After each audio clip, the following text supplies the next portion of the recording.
Pourquoi tes photos sont plates et comment leur donner du relief? C'est ce qu'on va voir tout de suite dans cette vidéo.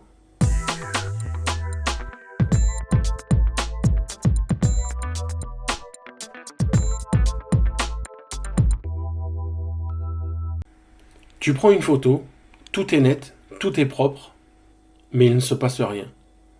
C'est ce qu'on appelle une photo plate. Dans cette vidéo, je vais t'expliquer pourquoi et surtout je vais t'expliquer comment donner du relief à tes images. Une photo plate, ce n'est pas un problème de matériel, c'est un problème de construction. Et on va parler ici des trois causes principales. En premier, la profondeur. Tout est sur le même plan. Avant-plan, ton sujet et l'arrière-plan. Donc utilise la profondeur de champ pour générer soit un flou d'avant-plan ou un flou d'arrière-plan, histoire de bien mettre en valeur le sujet que tu vas photographier.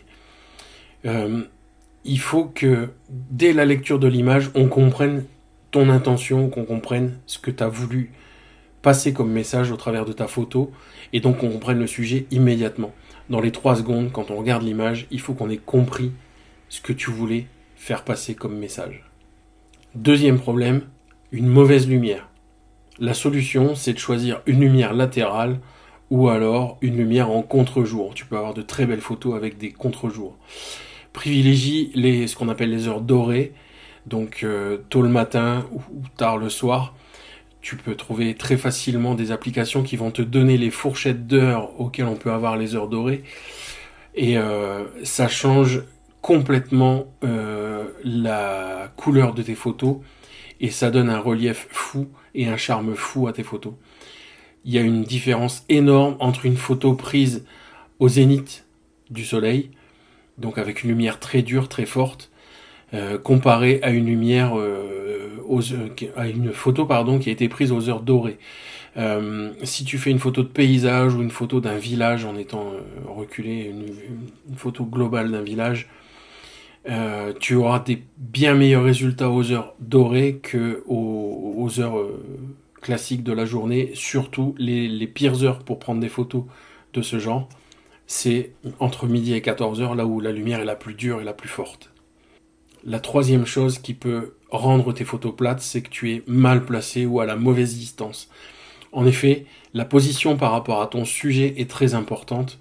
Donc, si tu n'es pas bien placé, si tu es trop loin, si voilà, ta photo, il n'y a rien qui va en ressortir, ça va être une photo plate, tout simplement. Donc retiens bien, la profondeur, c'est important d'avoir des plans différents, avant-plan, le sujet, l'arrière-plan, la lumière, qui fait partie peut-être des choses les plus importantes à bien gérer. D'ailleurs, je tiens à rappeler qu'on ne fait pas des photos que au printemps ou à l'été. Au printemps, il y a des jolies fleurs, à l'été, il y a du beau ciel bleu, mais je vous rappelle quand même qu'en automne, on a de très jolies couleurs avec les feuilles qui commencent à mourir, etc. On commence à avoir du orange, du rouge, du jaune. C'est très joli de faire de la photo l'automne. Et l'hiver, on peut profiter du gel, de la neige et des arbres dénudés, puisque l'automne aura fait son travail. Et chaque saison apporte ses belles photos.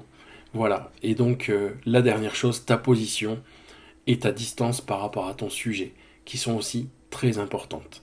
Voilà, j'espère que cette vidéo va t'aider à progresser dans ta pratique photographique. Et on se retrouve très bientôt en vidéo, en vrai ou en live, sait-on jamais. Allez, à bientôt, salut!